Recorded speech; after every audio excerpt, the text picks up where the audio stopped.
know that the market is changing at the neck-breaking speed, right? Creative has never been more important than nowadays. So next one up is an expert panel with Anna, Justin, and Cristin, who will dive into what it takes to get to $1 billion in revenue when you get your creative strategy done right. They will go into a lot of details, also touch on privacy concerns, which is something getting bigger and bigger nowadays. It's gonna be a very insightful session. Can't wait to see you on our virtual stage. Let's go.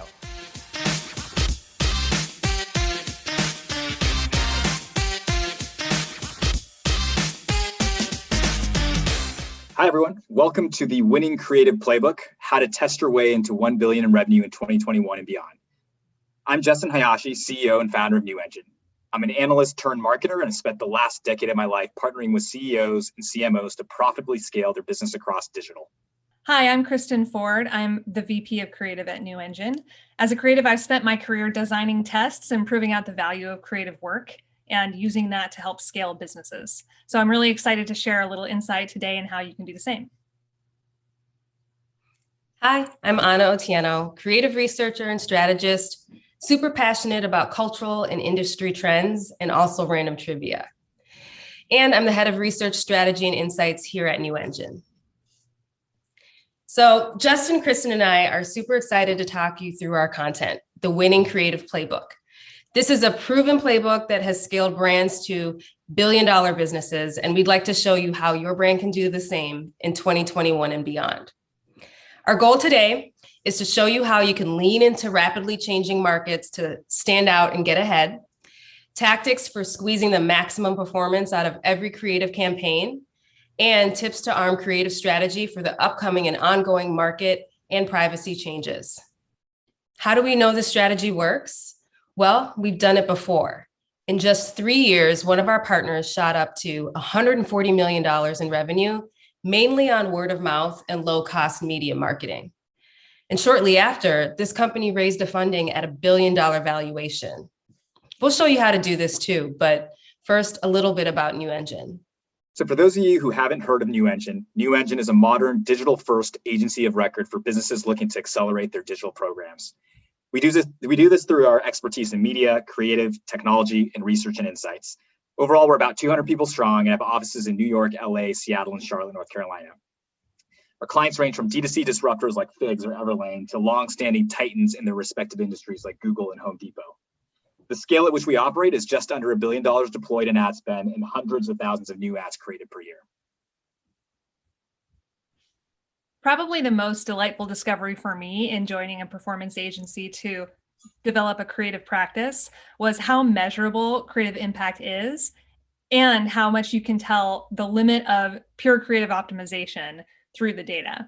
It didn't have to do much testing early on to find that simply editing and adjusting copy, images, versioning can drive tons and tons of scalability and performance, and that has a limit, and that we can find out where that is through data and really see the need and value in things like totally new concepts, going in a fresh direction, producing new content, understanding and exploring your brand messaging. And so our creative practice has really developed to do all of those things. We really want to be able to find the limits of optimization and really fine-tune creative so that it works well in all channels.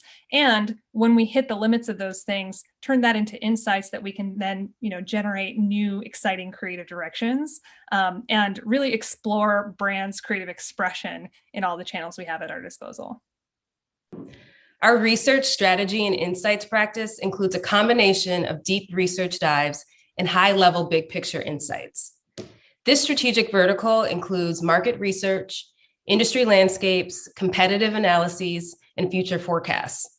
It's basically what does this mean layer in media, creative, and insight services. So let's dive into the playbook. We've outlined 3 key strategies to use as you lean into a changing market and society and design that standout creative that Cristin mentioned. 1, operationalize your foundation. 2, customize your creative. And 3, modernize your program. Cristin will take you through the first strategy. Thanks, Anna.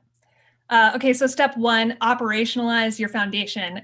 Maybe you weren't expecting a creative person to say operationalize. It's not the sexiest term we have, but it is actually just super critical and important to setting up a good creative practice.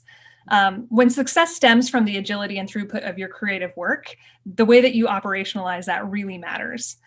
It always surprises me how many brands and companies are still setting up their creative teams and their creative business to bring to life one single creative vision for catalog or other print mediums, when so much of the access to your audience is through digital means. And that comes with tons and tons of different ways to access people. So you really want to operationalize your creative practice around those needs. So I'll give you a few different ways to do that, from owning the mentality, building your swim lanes, to creating frameworks. First, you really want to own the mentality. Over 800,000 ad creatives tested in under 5 years probably sounds like a staggering, ridiculous amount for anybody who works in creative. And it kind of is. That encompasses, copy and images and designs and concepts. That's a lot. That's what our team has produced. It really comes from reacting, adapting to what's working, what's not, and sparking new ideas, new campaigns. And so this is big ideas to small ideas. This is kind of big picture to granular changes. What's important to me is that we're involved in all of those things. So it's not just the big picture, kind of pie in the sky, big bets, but it's also the granular, small scale, executional things that could really be game changing in specific channels. From a creative perspective, you want to be able to own all of those things. And that means that you need to really be set up to move quickly with the channels that are kind of eating up your creative along the way. So that takes me to the swim lanes. Iterate and optimize ads, that kind of small circle over on the right, that is something that moves really quickly. Digital channels like Facebook, Instagram, Snap, TikTok. I mean, these are channels that move really quickly. They're platforms that change and evolve at a really rapid pace. So if you want to have ads and you want to have that as a channel for your creative expression, you've got to keep up with it. You've got to move really quickly. From a creative perspective, if you aren't keeping up with those channels, there's platforms and automations and other ways that marketers can kind of tackle that and take advantage of it. And it makes a lot more sense to be able to use that as a place for experimentation, exploration, and then really be able to garner interesting insights that then can inform new steps that you're going to take from a creative perspective. So you don't only want to be moving fast, you also want to have ways of stepping back and taking kind of a bigger look at your creative, making the space for fresh new concepts, big picture brainstorms. Ultimately, the things that you learn from that can inform the production of original and new content. And in even bigger picture world and kind of a longer time frame, that can inform your brand strategy, the styles that you're creating. All of these things create an ecosystem that can inform each other and create a really, really strong creative expression for your brand. So from a creative perspective, you have a lot of power to own this entire process if you're setting yourself up with those swim lanes in the first place. Okay, finally, you want to have frameworks. So this is really about unifying your teams with a common language. You've got creative folks and you've got analytical folks. Both of those people can kind of bridge the divide in analytical thinking and creative thinking. That can give a really beautiful kind of harmonious system if you have a common language that those people can brainstorm on and generate insights on. So this is just an example that we use at New Engine between our creative team and our media team to develop a common language around the creative we're going to produce, and then test how we'll tag those, track the performance, and then feed insights back to the creative team. So a framework like this allows us to separate things like high-level concepts or brand messaging from the content we're using, like types of videos or types of photos, to really executional details like, is it close up? Is it far out? Is it lifestyle? Is it product focused? Whatever those specific executions are. Is it a 6-second looping GIF, or is it, a 15-second video? Those kind of things all can teach you different takeaways around what's working in creative and what's not. So by having a common framework, your media folks are able to track all of the creative decisions that you're making and tell you what's working, what's not, and give your creative team a sense of how they can continue to build on their success. Great. Now that we've got the foundation covered, let's hit the second strategy of your playbook, which is customize your creative. Research and insights directly informs creative and continuously feeds those testing ideas, just as Cristin said. You could think about it like understanding people better. This is done by mastering the market through consumer and industry insights and cultural trends. That's the people part. Taking authentic actions to be a better and more conscious brand, and then launching a creative and insights process to regularly test and improve your creative. So master the market. Track and translate important changes like the index of consumer sentiment, demographics, human behavior, and just general consumer attitudes. If you know the market and you know people, then you'll also know how to design creative that speaks to them. This is an area that changes daily, so in no way is it a one and done. Mastering the market means studying every trend and change and then exploring why. So next up is authentic actions. Right now, brands are really playing it safe in response to current social changes, which means that there's room for growth and authenticity.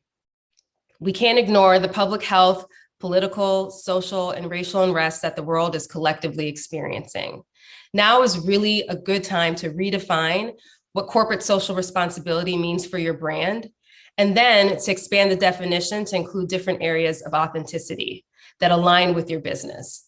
So this could be ethical commerce, fair trade and labor, diversity, equity, and inclusion, sustainability. The definition is really limitless. So a few ways to take authentic action: identify, initiate, and impact. Identify the interests and needs and the concerns of your audience, which this is about better understanding people once again. This means asking the tough questions of your brand and of your consumers, and then outlining your role in addressing those issues. Initiate creative campaigns, partnerships, and engagements that turn your words into action. And then lastly, impact people. Impact them by following through on those previous steps. Say what you mean and mean what you say. Patagonia, Native, and Cora have all done so recently. In June of 2020, wellness brand Cora took a step back to identify their company's gaps in diversity and initiate change. And then months later, Cora reached out to its customer base with an email that had some impactful updates. Those updates included adding more BIPOC voices to editorial, partnering with organizations that support underserved communities, and creating a race and intersectionality vertical within their business. So as you can see, authenticity is key. This approach of identify, initiate, and impact outlines how successful brands can really own their social responsibility, especially right now. So basically, let's go ahead and drive it home. Research and insights fuels every concept and creative iteration. Each step of the creative process requires a new and relevant research background and insights. So for example, a global pandemic, economic stimulus programs, political campaigns, these are all topics that can really change quickly, so should your creative. Showing people hugging and high-fiving, for example, that may not meet the moment if the moment requires social distancing. So that's how you can customize your creative. Justin, what's the last step of our playbook? Awesome, thanks, Anna. So at this point, hopefully you can see how creative informed by a strong understanding of consumers and the market work hand in hand. The last pillar of the winning creative playbook is to modernize your program with a data-driven backbone. So this includes committing to a success metric, tagging your creative, and testing into your channels with the key word there being test, not go all in on all channels at all costs. All right, so I know there are a lot of marketers here, so we're gonna play a little game. Before diving into the substance of this section, first we're gonna look at some ads. And this is admittedly a throwback example of pre-COVID times. But I want you all to guess which ad worked the best in driving ticket sales for this specific company.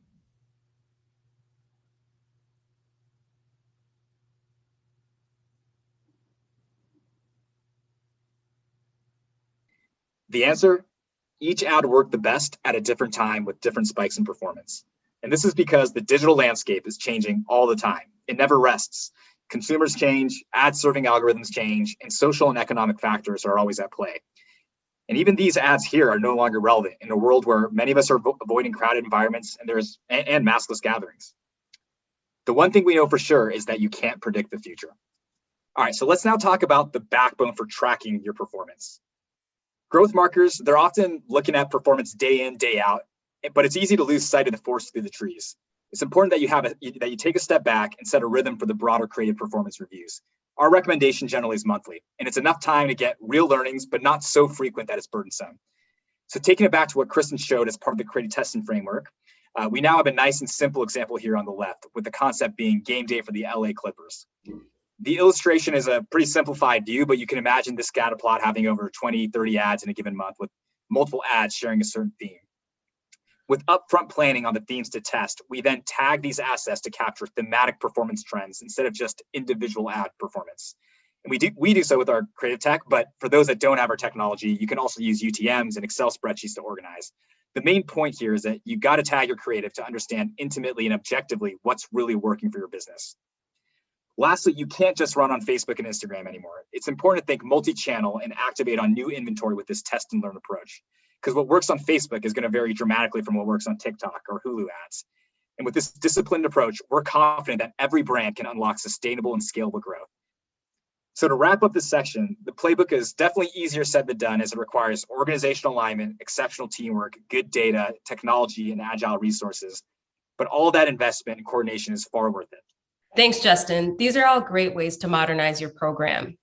There's so little that we could rely on being the same year to year. So this playbook is really designed to be agile. That being said, I'm throwing in a wrench.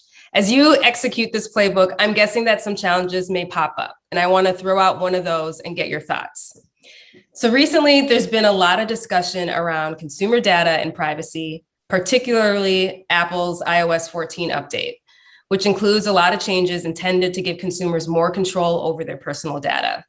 What does this mean for brands and businesses in light of our playbook? Yeah, it's a great question. So the creative playbook is going to become even more critical due to the loss of data signals. And this is because advertisers can no longer rely exclusively on black box publishers to optimize the right ad for the right audience in the same way. A lot of the publishers had developed automated solutions that allowed advertisers to just plug in creative assets, sit back, and let the algorithms do the work. But as signals get compromised from privacy and user security, advertisers are going to need to employ a much more structured approach. On top of that, the volume of assets will need to increase to support a successful digital advertising program as targeting capabilities get less granular. So the challenge you're calling out here is a great example of just one of the many things out of our control. But the one thing we can control is how we adapt. And having the backbone and framework in place allows for that critical adaptation muscle to develop. Yeah, and I'll add that from a creative perspective, this is really exciting. I mean, the changes in the market that happen like this are just one of the many ways where creative has the opportunity to step in as a leader and help solve these problems for brands. So, as there's potentially like less prescriptive briefing or less specific kind of one-to-one messaging that is capable through some of these platforms, does that offer an opportunity to, like Anna said, master the market and really take a creative strategic approach to the hypotheses around what's going to work for different audiences. So I see this as one of the many ways where creative can step up and help lead the charge in solving for this challenge. Awesome. That's a great way to wrap up the playbook. I think now is actually a great chance for us to ask a question of you and get you guys thinking. From the research and insights perspective, do you know what matters to your audience? From a creative perspective, how do you think you can elevate your creative operation to meet modern marketing needs?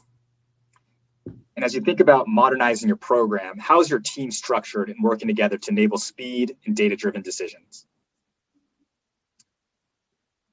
All right, so just to recap, we walked through 3 critical creative testing strategies today. Thank you all so much for taking the time to hang out with us. We'd love to go deeper on your brand and see how we can help you become a billion-dollar brand in 2021 and beyond. Hit us up at newengine.com and set up some time. We'd love to talk with you. Thanks so much.